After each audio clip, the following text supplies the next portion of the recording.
Hello good morning everyone. मैं doctor Swati Sharma English सूत्रा में आप सभी का स्वागत करती हूँ। कैसे हैं आप सभी?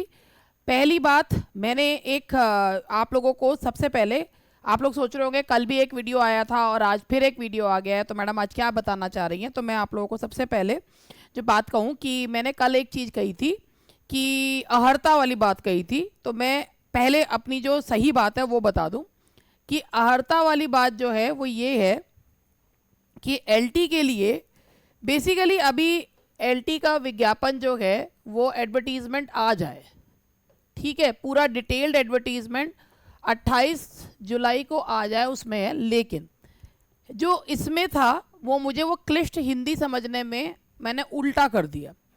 बेसिकली जो ये था वो एडिड है एलटी के लिए, जो एलिजिबिलिटी है जो उस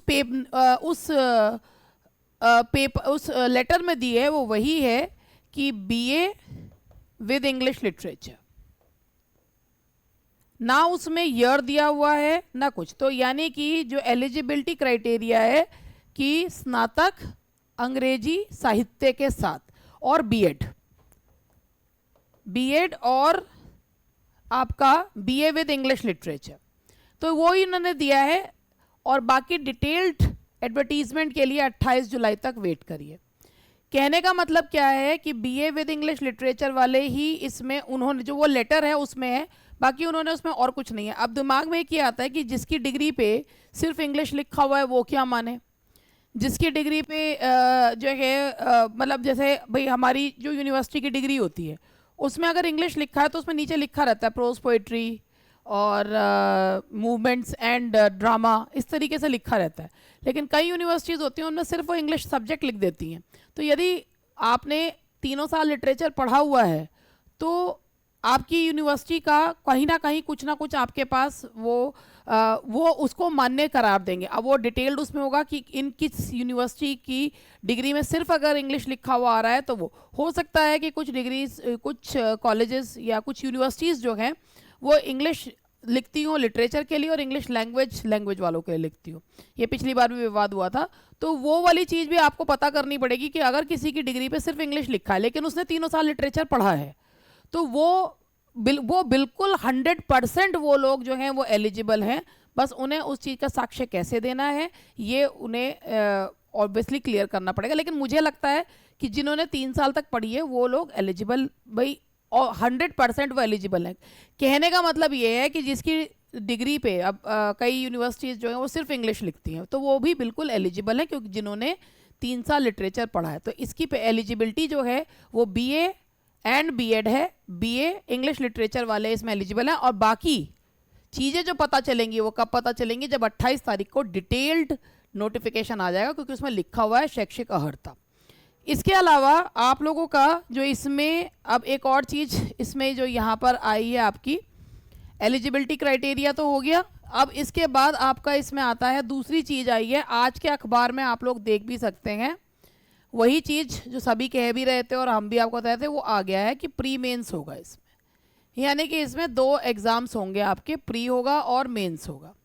अब प्री मेंस होगा तो इसका प्री मेंस का सिलेबस क्या रखेंगे, जो सिलेबस प्री का होगा वही मेंस का रखेंगे। दोनों, प्री तो ऑब्जेक्टिव होता ही है, क्या मेंस भी ऑब्जेक्टिव ही रहेगा या डिस्क्रिप्टिव होगा वो आपको कब पता चलेगा, वो पता चलेगा 28 तारीख के डिटेल्ड नोटिफिकेशन में। प्री प्लस मेंस है, लेकिन ये अखबार में आ गया कि एकल परीक्षा नहीं है, प्री प्लस मेन है। इस बार एलटी जो होगा वो प्री प्लस मेंस है। जब प्रवक्ता का हुआ था राजकीय का तो उसमें प्री हुआ था और फिर उसके बाद मेंस हुआ था। वही अब एकल जो है वो एग्ज़ाम नहीं है, प्री प्लस मेंस होगा। आज के अखबार में ये चीज़ आ गई है, ठीक है। और प्री प्लस मेंस है तो क्या सिलेबस रहेगा, क्या रहेगा, मतलब हो सकता है वो सिलेबस चेंज ना करे। कुछ लोग इसमें ये कह रहे हैं कि, मतलब मुझे नहीं पता है मगर मैंने भी सिर्फ सुना ही है और यूट्यूब पर उस पर देखा है कि कुछ लोग ये कह रहे हैं कि मेंस भी ऑब्जेक्टिव रहेगा। मुझे इस विषय में कोई जानकारी नहीं है, वो तभी जानकारी तो फिलहाल अभी किसी को भी नहीं है। लेकिन भाई कुछ लोग ऐसे जैसे होता है ना कि भाई चीज़ें पता रहती हैं, वहाँ रहते हैं तो पता लगाते रहते हैं। तो अभी देखिए बाकी जो डिटेल्ड चीज़ें पता चलेंगी वो 28 तारीख को पता चले। प्री प्लस मेंस हो गया, ठीक है जी। अब यहाँ पर ही हो गया। इसके बाद अब वही जब प्री प्लस मेंस हुआ है तो जीएस का क्या रहेगा, कितना रहेगा, वही 120 प्लस 30 रहेगा या जो है वो कम होगा बढ़ेगा, मेंस में जीएस रहेगा नहीं रहेगा, वो सारी चीज़ आपको डिटेल्ड नोटिफिकेशन में मिलेंगी। कई बार क्या होता है ना कि हम बहुत जल्दी कर देते हैं और जो जल्दी हमें करनी नहीं चाहिए। मैं ऐसी जल्दी करती नहीं हूँ, लेकिन जब भी मैं ये काम कर देती हूँ ना तो मुझे बड़ा अफसोस होता है। और अब ये जो है, अब ये वाला आया है कि 7 वर्ष के लंबे इंतजार के बाद राजकीय विद्यालयों में एलटी ग्रेड के 7,466 पदों पर भर्ती के लिए 28 जुलाई से ऑनलाइन आवेदन की प्रक्रिया शुरू होगी। पिछला विज्ञापन 2018 में आया था और इसमें सारी वो लिखी गई है कि अभी देखो एक चीज़ ये भी है, 21 साल से कम और 40 साल से ज़्यादा एज नहीं होनी चाहिए। यानी कि अभ्यर्थियों को 1 जुलाई 2025 को 21 वर्ष की आयु पूरी करनी चाहिए और उन्हें 40 वर्ष से अधिक आयु का नहीं होना चाहिए। यानी उनका जन्म 2 जुलाई 1985 से पूर्व और 1 जुलाई 2004 के बाद का नहीं होना चाहिए।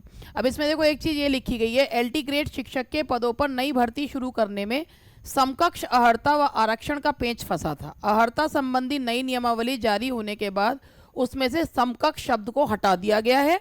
ऐसे में अहर्ता का विवाद तो दूर हो गया, लेकिन विषयवार आरक्षण निर्धारित न होने के कारण आयोग ने पूर्व में माध्यमिक शिक्षा निदेशालय की ओर से भेजा गया अधियाचन वापस कर दिया था। निदेशालय की ओर से विषयवार आरक्षण का निर्धारण करने के बाद दोबारा अधियाचन भेजे जाने पर आयोग ने अब नई भर्ती की प्रक्रिया शुरू करने का निर्णय लिया है। अच्छा, अब ये एक यहाँ आ गया, देखिए एलटी ग्रेड शिक्षक भर्ती पहली बार प्रारंभिक व मुख्य परीक्षा के माध्यम से होगी।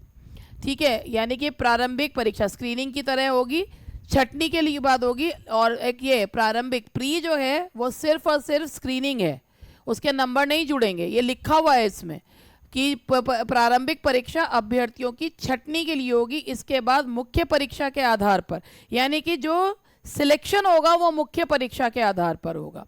तो मैं जो बताना चाह रही हूँ आप लोगों को वो ये समझिए कि यही वाली बात जो इसमें भी यही है, पहली बार प्रारंभिक और मुख्य परीक्षा के माध्यम से होगा चयन। एलटी ग्रेड शिक्षक भर्ती पहली बार प्रारंभिक व मुख्य परीक्षा के माध्यम से होगी।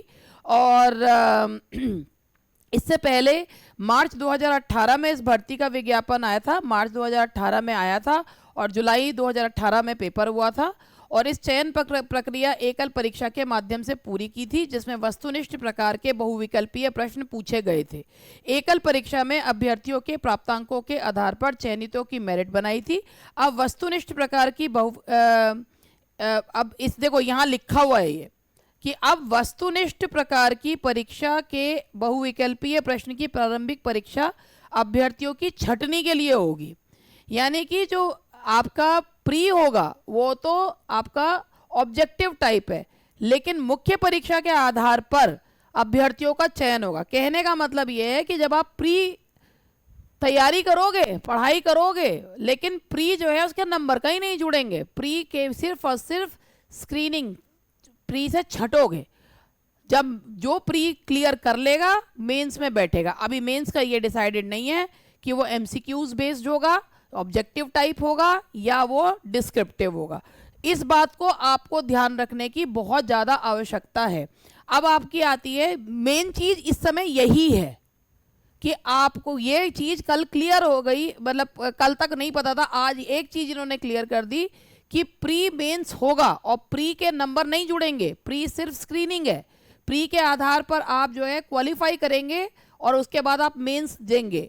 अब मेंस आप लिखेंगे या मेंस आप में आप जो है वो क्वेश्चंस मार्क करेंगे, वो दैट डिपेंड्स। वो 28 तारीख को जब नोटिफिकेशन आएगा तब पता चलेगा। ठीक है, डेट्स जो हैं अवेलेबल प्री करवाने के लिए, वो कैलेंडर जो है, अगर आप कहें देखो अभी मैं उस विषय में कुछ नहीं बोलती हूँ कि कब होगा, लेकिन अक्टूबर में तो एक ही डेट है, नवंबर में 3-4 डेट हैं जो आयोग का कैलेंडर जिसमें आरक्षित तिथियां हैं, और दिसंबर में एक डेट है। तो हो सकता है इन्हीं डेट्स में से किसी एक में प्री करवा लिया जाए और उसके बाद मेंस जो है वो अगले साल जाएगा, क्योंकि मेंस इतनी जल्दी नहीं होगा। प्री हो सकता है इस साल आपका हो जाए, लेकिन मेंस अगले साल होगा। अब जो मुद्दे की बात है वो क्या है, मुद्दे की बात है, सबसे पहले मैं आप लोगों से क्षमा मांगती हूँ कि कल मैंने जो है वो अहर्ता वाली चीज़ जो है वो मेरे को समझने में दिक्कत हुई। अहर्ता वही है और अब 28 तारीख को पूरी तरीके से क्लियर हो जाएगी, लेकिन अहर्ता वही है कि जिसने ग्रेजुएशन इंग्लिश लिटरेचर से किया है वही व्यक्ति इस फॉर्म को भर सकते हैं, और जिनकी आयु 21 वर्ष और 40 वर्ष, जनरल वालों के लिए कह रही हूँ मैं, 40 वर्ष, वो लोग फॉर्म भर सकते हैं। बाकी जितना भी आरक्षण का और किसी भी चीज़ का है वो सारा आपको फॉर्म पढ़ने के बाद पता चलेगा, जब आप डिटेल्ड फॉर्म पढ़ेंगे। अभी कुछ नहीं कह सकते। अब मैं आपको क्या बताना चाह रही थी, मैं बताना चाह रही थी पहले मैंने ये सोचा था कि भाई मैं वही जल्दी का काम शैतान का, कि भाई मैं जो है अपना बैच स्टार्ट कर लूँ, क्योंकि कई स्टूडेंट्स के फ़ोन आए, कहीं ना कहीं ये हुआ कि भाई लोग इस समय कहीं और भी एडमिशन लेने के लिए सोच बैठे होंगे। तो फिर मैंने ना रात में जब ये सोचा तो मैंने ये सोचा कि भाई बात ये है कि लोग एडमिशन ले लेंगे जितने में भी लेंगे, अगर लोग उनको कुछ उल्टा सीधा बोलेंगे भी उन्हें कोई फ़र्क नहीं पड़ता, मगर मुझे पड़ता है। इसीलिए मैं आज यहाँ अपनी बात को क्लैरिफाई करने के लिए आई हूँ। देखिए, वो आपकी मर्जी है आप कहाँ एडमिशन लेना चाहते हैं कहाँ नहीं। मेरा मानना ये है कि 28 तक अगर आप रुक सकते हैं तो रुक जाइए। वो इसलिए रुक जाइए क्योंकि कई बार ऐसा होता है आपने एडमिशन ले लिया, कहीं भी आप पैसा दे देंगे, बात पैसे की भी नहीं है, पैसे की है भी भाई ऑब्वियसली, जो बहुत इंसान अपनी मेहनत से का और मांग के और पता नहीं कितनी कितनी मुश्किल से पैसे दे रहा है उसके लिए। हमने भी यही सोचा था कि भी जो है अभी करेंगे, लेकिन बात वही है। अब मान लीजिए किसी कोई एलिजिबिलिटी क्राइटेरिया पूरी नहीं करता, किसी के साथ कोई समस्या है, वहाँ उसमें जब डिटेल वो आया पता चला कि भाई प्री मेंस का है चक्कर है, अब उसमें ऐसे होगा वैसे होगा, जो भी है, मतलब दिमाग में 10 क्वेश्चंस आए। फिर आपने सोचा यार बेकार ही हमने तो पैसे फंसा दिए, एक दिल भी टूटता है और जो आपका पढ़ने का जज्बा है वो तो बिल्कुल ही डूब जाता है। तो मेरा मानना ये है कि फ़िलहाल आप 28 तारीख का वेट करें। अभी बहुत सारे लोग आपको ल्योर कर रहे हैं, ये गलती मैंने भी करी थी कि ल्योर कर रहे हैं कि आप एडमिशन ले लो, लेकिन वही वाली बात है, अभी प्री और मेंस, प्री स्क्रीनिंग है, मेंस जो है वो आपका मेंस ही मेन है। अब मेंस डिस्क्रिप्टिव होगा कि मेंस जो है वो ऑब्जेक्टिव होगा, आप कुछ दिन रुककर निर्णय लीजिए कि आपको बेस्ट चुनना है, एक ईमानदार व्यक्ति चुनना है जो आपको वाकई प्री और मेंस के लिए तैयार कर सके। तो जो आप चुन रहे हो क्या वो आपको तैयार कर पाएगा, ये सोचते हुए आप अपना निर्णय लें। वैसे तो आप अपना निर्णय लेने के लिए बिल्कुल स्वतंत्र हैं, आप जहां भी जाना चाहते हैं जाइए, लेकिन ये सोचिए कि जब प्री के नंबर अभी जुड़ने ही नहीं है तो अभी जो है प्री की तैयारी जरूर करनी है। प्री एक स्टेपिंग स्टोन है कि भाई उसे पार करके आप मेंस का दरवाजा खोलोगे, लेकिन मेंस के लिए तैयार होना, मेंस में क्या करवाया जाएगा, कहीं पता चले कि आप एडमिशन ले लो, प्री के बाद ये हुआ कि भाई आपको प्री में ही पता चल गया कि मेंस लायक तो इनका स्टैंडर्ड है ही नहीं। तो आप अभी रुक जाइए, थोड़ा सा वेट करिए। मैंने यही सोचा था बैच लॉन्च करूंगी, लेकिन फिर वो यही लगा कि आपने किसी से फीस ले ली और उसके बाद वो व्यक्ति ना तो एलिजिबिलिटी क्राइटेरिया में आता है या और कुछ प्रॉब्लम हो जाती है, तो भैया वो फीस तो जो है वो वापस करनी होगी, और बड़ी मुश्किल हो जाती है फीस वापस करनी, क्योंकि ऐप का commission, GST and all that वो पूरा का पूरा जाता है। तो वो स्टूडेंट कहेगा भाई तुम मेरे इतने भी पैसे क्यों कट रहे हो, तो वो बड़ा हमें भी नुकसान, स्टूडेंट को भी नुकसान। इससे बेहतर ये है कि 28 तारीख में जब डिटेल्ड नोटिफिकेशन आ जाए, आप पढ़ लें, हमें भी पता चल जाए क्या है क्या नहीं है, तब हम आपके सामने उस बैच को शुरू करें। हमने अभी ये सोचा है कि भाई हम अपना 22 तारीख से एक फ्री क्लासेस जो है वो, जैसे हमारी यूट्यूब पे चलती है, एक फ्री क्लासेस है जिसमें हम ग्रामर, लिटरेरी टर्म्स करेंगे। Free classes on app, free classes on app जो है वो शुरू होने वाली हैं, 22 से स्टार्ट होंगी, 22 से स्टार्ट होंगी। 22 से लेकर 28 तक, जब तक नोटिफिकेशन नहीं आता स्टूडेंट्स को भी ये पता चल जाएगा कि भाई हमें क्या करना है क्या नहीं है। जिन्हें एडमिशन लेना है वो ले लेंगे, नहीं लेना होगा टाटा बाय बाय। लेकिन मैं इस समय फीस वाली कोई भी चीज़ लॉन्च नहीं करूँगी, क्योंकि वो मेरी अंतरात्मा है वो गवाही नहीं दे रही है कि जब तक नोटिफिकेशन नहीं आ जाता तब तक इस चीज़ को नहीं किया जा सकता, क्योंकि क्या आरक्षण है, क्या चीज़ है, क्या शैक्षिक अर्हता है, वो सारी चीज़ सब, और एग्ज़ाम का प्रारूप क्या रहेगा, वो सारी चीज़ें आपको 28 तारीख में पता चलेंगी। जैसे आज इन्होंने क्लियर कर दिया प्री मेंस है और प्री भी स्क्रीनिंग है, तो इसीलिए इसी बात को ध्यान में रखते हुए आप लोग अपने विवेक से निर्णय लें कि आपको क्या करना है। ये नहीं अरे अरे हम कैसे तैयारी करेंगे, क्योंकि मैं आपको एक चीज़ बता रही हूँ, जो मेरे पास तैयारी करने आएगा ना, और अगर मैंने एक बार चीज़ें स्टार्ट कर दी और बीड़ा उठा लिया कि पूरा करवाना है, तो मैं तो पूरा करवा के छोड़ूंगी।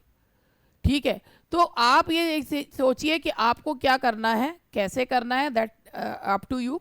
वेट कर लीजिए थोड़े दिन, क्योंकि अगर फॉर्म अब भाई 28 जुलाई से अगस्त तक फॉर्म भरे जाएंगे, फिर सितंबर में संशोधन उसका दिया जाएगा, तो भाई अब जो अगस्त है, सितंबर में तो पेपर होगा नहीं, 2 महीने भी, और अक्टूबर में भी मुश्किल चांसेस कम ही है, तो 3 महीने में तो प्री की तैयारी आराम से हो जाती है। तो इसीलिए विवेक का अपना सहारा लेते हुए, क्योंकि ऐसा है ना, अभी टिप ऑफ द आइसबर्ग दिख रही है, पूरा नहीं दिख रहा है, पूरा नहीं पता है कितना पोर्शन जीएस का रहेगा। अगर आप प्री में जीएस ना अटेम्प्ट करें, फिर उसके बावजूद भी आप निकाल लेंगे, तो वो उसके लिए आपको कितने क्वेश्चन ठीक करने पड़ेंगे, नेगेटिव मार्किंग रहेगी। अगर डिस्क्रिप्टिव होता है तो आपको किन फील्ड पे काम करना पड़ेगा। अगर डिस्क्रिप्टिव, वैसे मुझे लगता है कि इनकी जो परंपरा है वो डिस्क्रिप्टिव की ही है, तो अगर डिस्क्रिप्टिव होता है तो उसके लिए बहुत कुछ आपको सोचना पड़ेगा, अपने आप को मेंटली मजबूत भी करना पड़ेगा कि लोग ऑब्जेक्टिव में सही होते हैं, एक्सप्रेशन बढ़िया नहीं होता है, तो बहुत सारी चीज़ें आपको सोचनी पड़ेंगी, बहुत सारी चीज़ें सोचनी पड़ेंगी, और तब आपको जो है उस पर वो करना पड़ेगा कि हाँ हमें जो है तो।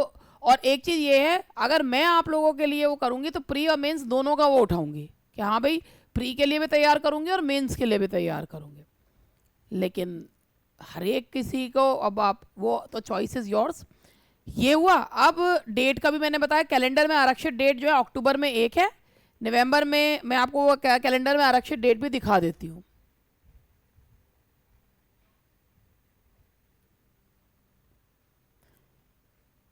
ये है कैलेंडर में आरक्षित डेट, जो इन्होंने आरक्षित डेट का मतलब होता है कि इन डेट्स पे एग्जाम कराए जा सकते हैं।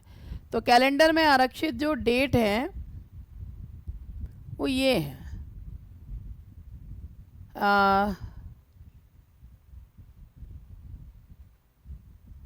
देखिए ये तो गई, एक है 5, ये तो छोड़ दीजिए, 5 अक्टूबर की। उसके बाद आरक्षित हैं 2 नवंबर, 6 नवंबर और 9 नवंबर, और उसके बाद है 30 नवंबर, और उसके बाद है यहाँ पर है दिसंबर में एक ही थी, 7 दिसंबर। तो नवंबर में 3-4 डेट्स हैं, तो हो सकता है कि प्री जो ये करवाएं वो नवंबर में से, इनमें से। एक्चुअली क्या आरक्षित तिथियों का मतलब ये होता है कि कोई एग्ज़ाम अगर करवाना हो, जैसे इस समय अभी 27 जुलाई को आरओ का पेपर है, तो उसके बाद इन्होंने और भी जो रोक रखी हैं, जैसे ये लिखा हुआ भी है कि यहाँ पे प्रवक्ता राजकीय आयुर्वेद महाविद्यालय एवं चिकित्सालय, इसके अलावा और इन्होंने ये लिखा हुआ है कि समीक्षा अधिकारी, सहायक समीक्षा अधिकारी परीक्षा 2023 के लिए उक्त आरक्षित तिथियों में समायोजित की जाएगी, यानी कि समीक्षा अधिकारी की भी इन्हीं आरक्षित तिथियों में एग्जाम कंडक्ट कराया जाएगा। प्रवक्ता राजकीय इंटर कॉलेज, सहायक अध्यापक, प्रशिक्षित स्नातक श्रेणी, खंड शिक्षा अधिकारी का अध्याचन प्राप्त होते ही प्रश्नगत पदों का विज्ञापन किया जाएगा। उक्त परीक्षाएं यथासंभव आरक्षित तिथियों में, यानी कि आरक्षित तिथियों में कराई जा सकती हैं, यानी कि नवंबर में या दिसंबर में हो सकती है। तो वन टाइम रजिस्ट्रेशन का इसमें लिखा हुआ है, तो बेसिकली हो सकता है कि आपका एग्जाम नवंबर में स्क्रीनिंग जो है आपकी हो जाए, मेंस हो सकता है, मेंस तो अगले साल ही जाएगा। तो अब आपको जो मैंने आपको बात बताई, मेन बात जो बताई है वो यही है। पहला कि फिर दोबारा समअप कर रही हूँ, पहला यही है कि आप लोग जो है अभी 28 तारीख का वेट करें, उसमें एक पूरा विज्ञापन ढंग से पढ़ें, उसके बाद ही पढ़ाई का अपना स्टार्ट करें। अभी आप लोग ग्रामर करें और लिटरेरी टर्म्स वगैरह पढ़ना शुरू करें, और अभी फ़िलहाल कुछ ना करें, बात इतनी सी है। और अर्हता की भी आपको, वैसे तो इसमें यही है कि तीनों ग्रेजुएशन में लिटरेचर होना चाहिए, और बाकी जो पता चलेगा वो 28 तारीख में। प्री स्क्रीनिंग है, मेंस के आधार पर चयन होगा, मेंस उसके बाद डॉक्यूमेंट वेरिफिकेशन, और आप लोगों को तैयारी बहुत अच्छे लेवल की, भैया यूपीपीसी जो पीएससी है तो उसी लेवल की तैयारी करनी पड़ेगी। बस यही मैं कहना चाहती हूँ, दैट्स ऑल। वंस अगेन आप लोगों को यही कहूँगी, वेट टिल 28th।